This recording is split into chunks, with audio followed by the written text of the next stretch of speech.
Welcome back. In this video, we're going to create an edge detect node. So for our edge detect node, what we want to do is we essentially want to create a node that's going to find the edges on any object, no matter how sharp the edges actually are. So I have a cube here, and I'm going to duplicate this cube. And I'll take the second one and just add a bevel modifier. I'll give it a couple of segments and just reduce the size of this bevel a little bit, so we have a nice smooth edge. We'll go to our shading workspace, and then we'll change over to cycles. I'm also going to turn off scene world and turn down the world opacity, just so that it's not very distracting. And let's zoom in on our cube so we can see some nice corners. Now, with the same material applied to both of these, this default material, we're going to create this edge detect group. So the first thing I want to show you is the way that a lot of people tend to do edge detect in Blender, and that's using the geometry node. So we have an output from this called pointiness, and if we grab a converter color ramp and plug pointiness into this and then look at the output, we get this. Not much happening, but if we increase this black flag up a little bit, you can start to see a grey line appear, and if we put the white flag down, we should be able to bring the white back into that, and now we have essentially detected the edge on this. But unfortunately, that's not very useful. We essentially don't really have much going on with that, and you can see that on our sharp edged cube we have nothing going on at all. It's just not picked up any edges whatsoever. So this is really not a good solution for edge detect in Blender. Luckily, we have another solution in mind. Let's delete that and have a look at the normals of our object.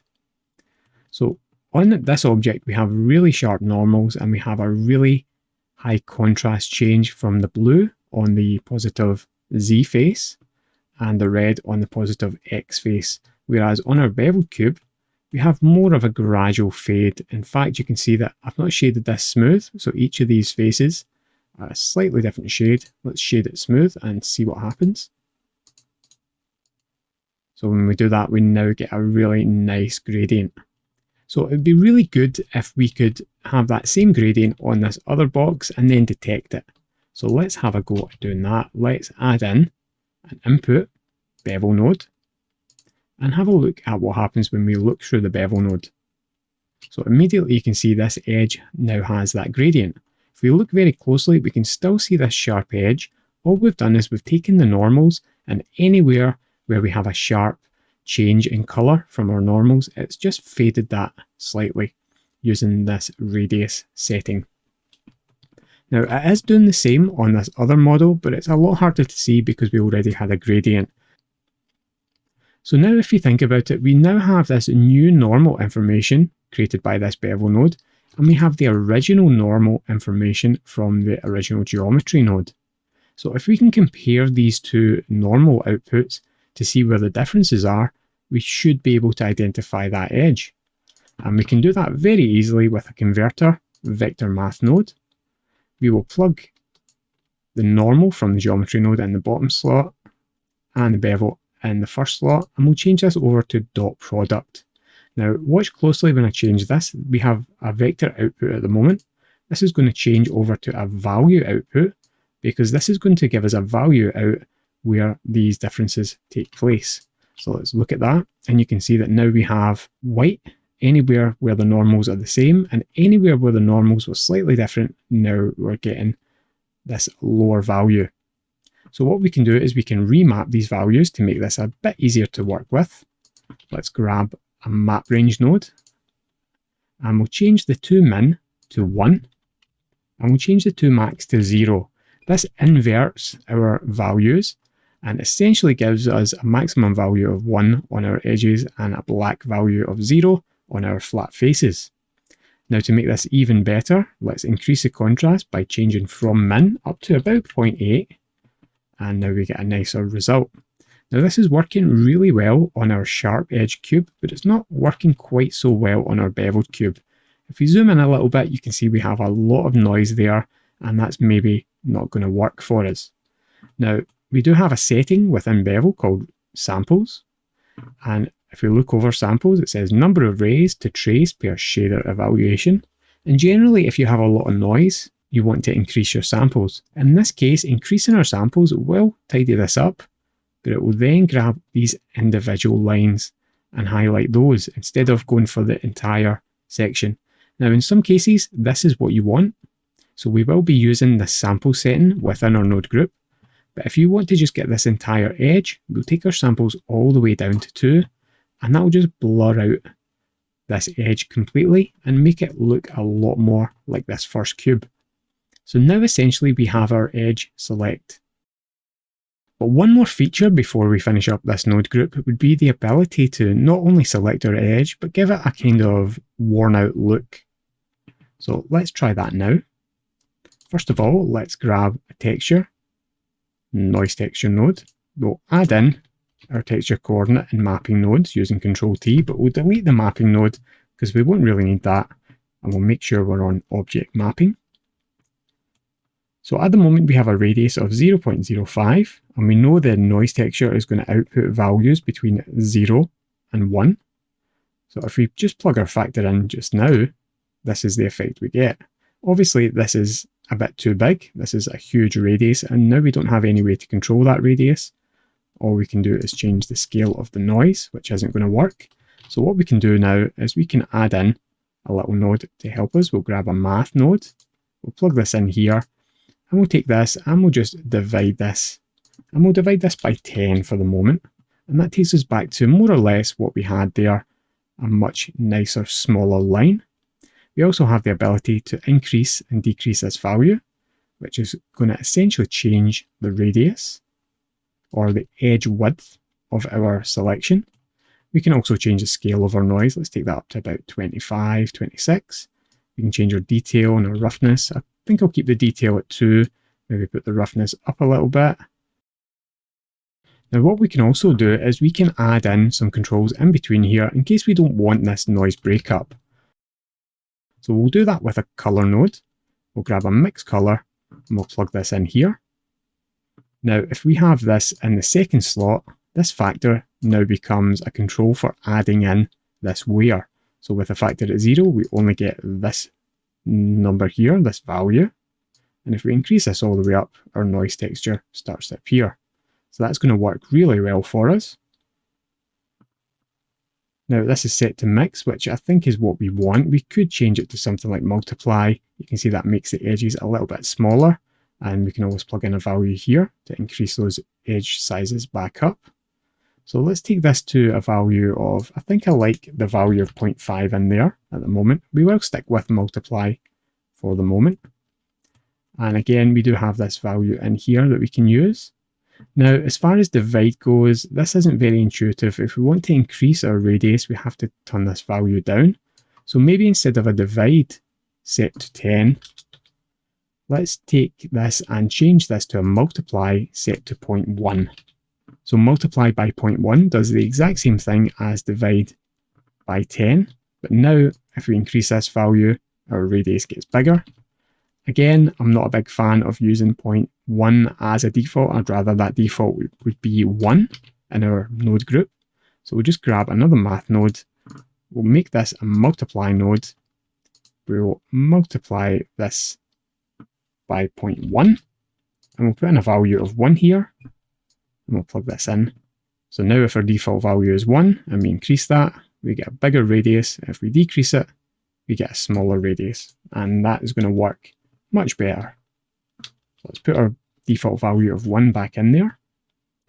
And let's just have a look at any other controls that we might need. So let's just move these across a little bit. Now at the moment we have some controls in our map range. This kind of increases the contrast, but I don't think we need to worry too much about that. So we'll just keep that at 0.8 for the moment. We will be taking this value, which we'll have to do with a driver. But we've already done a few drivers, so we shouldn't have any difficulty with that. We can take some details from our noise texture and put those in the node group. And we'll also need this factor and this value, as well as this value for our edge width. And that takes us on to our challenge. So your challenge for this video is to turn this setup into a node group and try and identify and plug in all the necessary inputs, and there should be one single output as well. So pause the video, have a go at that, and join me in a moment and I'll show you how I would do it. Okay, welcome back. How did you get on with that challenge? Hopefully you managed it, because we have done quite a few of these node groups now, and hopefully it's not getting too boring or repetitive. So the first thing I'm going to do, just in case I make any mistakes, is I'm just going to save my file, and I'm going to do it in my asset browser folder, just so I don't have to worry about doing that later. So this is on my desktop, asset browser, node groups. Hopefully you have a good folder structure similar to that. So the nodes that we want to grab are these nodes. We don't need this vector, although if you want you can use that vector, because I doubt you'll ever have to use anything other than object for your model. And in fact, just to make things simpler, let's just include that in our node group. So at the moment we don't have any inputs. We'll just close that texture coordinate because we don't need it. We can also use Control H, which will hide all the other outputs from that texture coordinate and show just object mapping, and that makes it a little bit cleaner. So the first setting we need, let's go with our radius, which is going to be this value here. We'll plug this in, open up our tab at the side, go to group, and we'll rename this radius. And you can see with our default value of 1, that should work fine. We'll take a minimum to 0, and we'll put the maximum up at something probably a lot higher than we need. Take that up to 100, just in case you do any super large scale buildings or landscapes or anything like that. The next thing we want is we want our edge breakup factor. So this is already called factor, and it's set to float with the right default. So we'll just call this edge breakup, and that should work fine. We'll take our edge breakup scale. We'll take our detail and our roughness as well. Now, I think it should be safe to say that the scale, the detail and roughness being under edge breakup, we should remember that these are part of a noise texture. So I'm not going to worry too much about renaming those or doing anything with the defaults or the min-max on those, because they should be set up correctly. Let's just have a look. Scale 26, min-max are right. I don't really like going into the negative, so I will set that back to 0. And with detail and roughness, those defaults are perfectly fine. Now the next thing we want to do is we probably want to grab this second value, and let's take that. It's called A at the moment. We'll put it up just below radius, and we'll call it radius adjuster, because what that will do is that will just give us a slight change to our radius. And we don't want it to be a color, we would rather that be a float.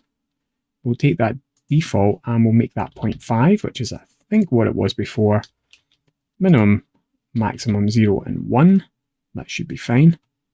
We'll come back out of our node group and we'll change that over because it's set up to 0 by default there. Take that back to 0.5. Let's just increase that and see how that works. So we can increase it to 1, get a bigger radius, decrease it down, remove that radius, that's fine. Just a little bit of control on that. Edge breakup, we'll just test that very quickly. So no edge breakup, lots of edge breakup, that's good, that works fine. Scale seems to work fine as well. And detail, more detail, less detail, that's perfect. That all works fine. The last thing we have to do is we have to set up our samples. So for that, we'll select our group input, we'll add in a new output. So that's repeated radius adjuster. So we'll just take that all the way. Actually, we'll take this all the way to the top. And we'll call this samples. Now, samples is a little bit interesting because the lowest this can go is to 2 and the maximum is 16. So we'll set the default at 2, the minimum at 2 and the maximum at 16. We'll go back out.